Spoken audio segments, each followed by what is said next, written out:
नमस्कार दोस्तों, मेरे YouTube channel nurture your destination में फिर से आप लोग का स्वागत है। इसमें इस सेक्शन में हम लोग जो है अगस्त से रिलेटेड जितने भी अवार्ड्स वगैरह हैं, थोड़ा सम्मेलन वगैरह जितने भी रिलेटेड क्वेश्चन है इससे ये देख लेते हैं। ठीक है, चलिए स्टार्ट करते हैं। पहला क्या है, भारत जो है वर्तमान में संयुक्त राष्ट्र सुरक्षा परिषद का अध्यक्ष है। तो इस साल 2022 में आतंकवाद विरोधी समिति की अध्यक्षता भी भारत करेगा। तो क्वेश्चन ये उठता है कि आतंकवाद संयुक्त राष्ट्र सुरक्षा परिषद की आतंकवाद विरोधी समिति की अध्यक्षता कौन करेगा? तो अध्यक्षता कौन करेगा? भारत। 2022 के लिए वो संयुक्त राष्ट्र सुरक्षा परिषद का अध्यक्ष भी है। ठीक है, तो आतंकवाद विरोधी समिति की अध्यक्षता वही करेगा। अगला क्वेश्चन है, वर्ल्ड डेयरी समिट कहाँ हो रहा है? तो वर्ल्ड डेयरी समिट का आयोजन नई दिल्ली में किया गया। ठीक है, वर्ल्ड डेयरी समिट का आयोजन कहाँ किया गया? नई दिल्ली में। अगला क्वेश्चन है, कनाडा के हैलीफैक्स में राष्ट्रमंडल संसदीय सम्मेलन आयोजन किया गया है। कहाँ पे? कनाडा के हैलीफैक्स में राष्ट्रमंडल संसदीय सम्मेलन का आयोजन किया गया है, जिसका विषय क्या है? समावेशी पहुंच जवाबदेही, इस तरीके से करके मतलब संसद को बनाना है। तो तीन अपना याद रखिएगा, है तो काफी लंबा चौड़ा, याद रखिएगा समावेशी पहुंच जवाबदेही। ठीक है, इंक्लूसिव, एसेसिबल और अकाउंटेबिलिटी करके इसका जो है लंबा चौड़ा वो है विषय है। ठीक है, अगला क्वेश्चन क्या है, तमिलनाडु पुलिस को अब अवार्ड हमारा आ जाता है। ठीक है, तो तमिलनाडु पुलिस को उसके सराहनीय कार्यों के लिए राष्ट्रपति जी द्वारा राष्ट्रपति निशान, ये राष्ट्रपति निशान एक तरीके का अवार्ड टाइप का होता है। तो वो किसको दिया गया है? तमिलनाडु पुलिस को। उनके जो भी कोई सराहनीय कार्य करता है उनको दिया जाता है। तो तमिलनाडु पुलिस को उनके सराहनीय कार्य के लिए राष्ट्रपति निशान दिया गया है। जेफरी आर्मस्ट्रॉन्ग कनाडा के हैं, इनको भारतीय सांस्कृतिक संबंध परिषद की तरफ से इंडोलॉजिस्ट का एक अवार्ड होता है, वो दिया गया। किसको? जेफरी आर्मस्ट्रॉन्ग को। कहाँ के हैं? कनाडा के हैं। इंपॉर्टेंट है, भारतीय सांस्कृतिक संबंध परिषद की तरफ से इंडोलॉजिस्ट का एक अवार्ड होता है, वो दिया गया है।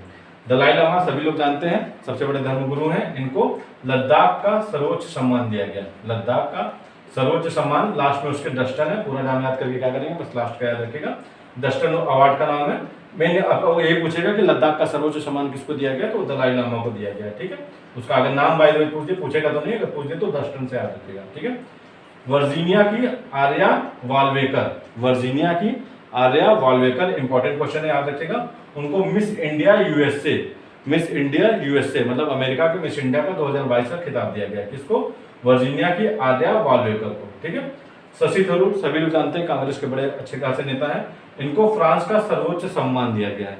ये पूछ सकता है क्वेश्चन कि फ्रांस का सर्वोच्च नागरिक सम्मान किसको दिया गया है? तो शशि थरूर को दिया गया है।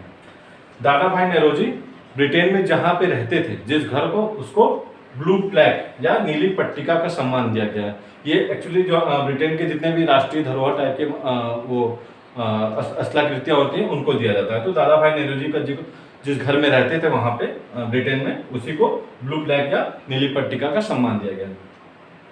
फलमीदा अजीम कर्नल जोस वाल्ट हिक्की, इनके आगे और भी नाम है, बस आप लास्ट वाले से याद रखिएगा। कर्नल है, जोस है, वाल्ट हिक्की है और फलमीदा अजीम, इन चारों लोग को पुलित्जर अवार्ड दिया गया। ये कहाँ की है? बांग्लादेश की। कर्नल लोग हमेशा जोश में रहते हैं, इस तरीके से याद रखिएगा। कर्नल जोस वाल्ट हिक्की, और ये चूंकि आर्मी में रहते हैं तो उसमें जोश हमेशा भरा रहता है। फलमीदा अजीम और कर्नल जोश और वाल्ट हिक्की, चार लोग थे जिनको पुलित्जर अवार्ड दिया गया। पुलित्जर अवार्ड जो है आपका प्रेस वगैरह से लिया जाता है, के लिए दिया जाता है, उसमें सराहनीय कार्य करने के लिए। इन लोगों ने चाइना के जो उइगर मुसलमान हैं उनके बारे में उजागर किया है कि उनका कितना उत्पीड़न होता है, इसके लिए उनको ये अवार्ड दिया गया है।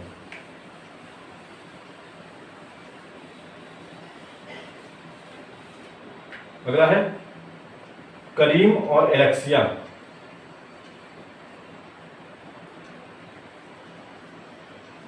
ये पुरुष फुटबॉलर है, ये महिला फुटबॉलर है। इनको यूरोप के सर्वश्रेष्ठ फुटबॉलर, पुरुष फुटबॉलर और महिला फुटबॉलर का सम्मान दिया गया। मतलब ये सर्वश्रेष्ठ महिला फुटबॉलर है, ये सर्वश्रेष्ठ पुरुष फुटबॉलर है। नाम और भी आगे है इनके, बस एक एक वर्ड पकड़िएगा, करीम और एलेक्सिया। करीम और एलेक्सिया यूरोप के सर्वश्रेष्ठ पुरुष और महिला फुटबॉलर है। कारगिल में द्रास पॉइंट था 5140, इसका नाम अब कल क्या रख दिया गया है? गन हिल। विजय दिवस के उपलक्ष्य में शहीदों को, जो वहां पे शहीद थे उनको सम्मान देने के उपलक्ष्य में कारगिल के द्रास पॉइंट 5140 का नाम क्या रख दिया गया है? गन हिल। ठीक है, अभी भारत और ऑस्ट्रेलिया के बीच में ब्लैक पिच, इसमें और भी देशों ने भाग लिया था, मैं नाम भारत के लिए याद रखिएगा। ब्लैक पिच नाम से वायुसेना अभ्यास हुआ था। वायुसेना अभ्यास किसके किसके बीच में? भारत और ऑस्ट्रेलिया के बीच में। Black pitch.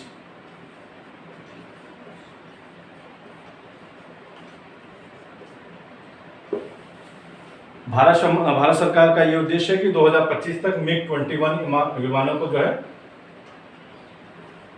2025 तक मिग 21 विमानों को जो है सेवानिवृत्त कर दिया जाए।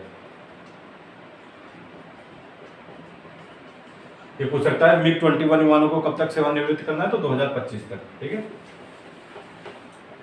अमेरिका के साथ कौन कौन से युद्ध वो हुए हैं, युद्ध अभ्यास? एक तो नाम ही है युद्ध अभ्यास, दूसरा वज्र प्रहार।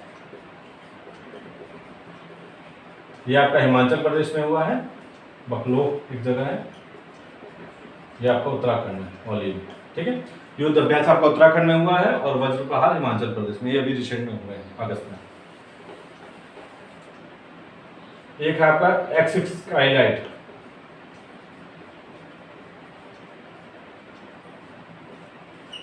ये उपग्रह संचार के लिए अब किया गया अभ्यास है।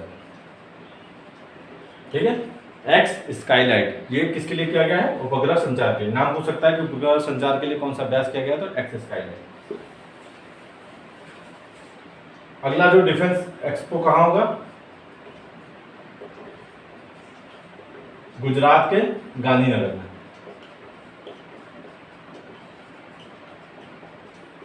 नेक्स्ट डिफेंस एक्सपो कहाँ होगा आपका? गुजरात के गांधीनगर में। इंपॉर्टेंट क्वेश्चन याद रखिएगा, इससे पहले यूपी में भी हो चुका है, यूपी के लखनऊ में हुआ था। इंडिया और मलेशिया के बीच में जो युद्ध अभ्यास हुआ है उसका नाम है उदार शक्ति।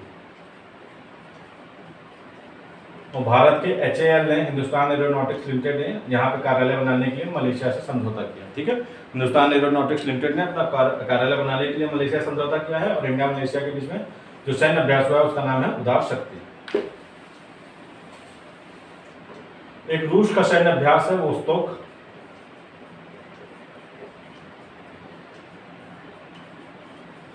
इसमें चाइना, इंडिया सभी लोगों ने भाग लिया। तो ये पूछ सकता है किस कहाँ पे आयोजित होने वाला, तो रशिया में। क्या नाम है? वोस्तोक 2022।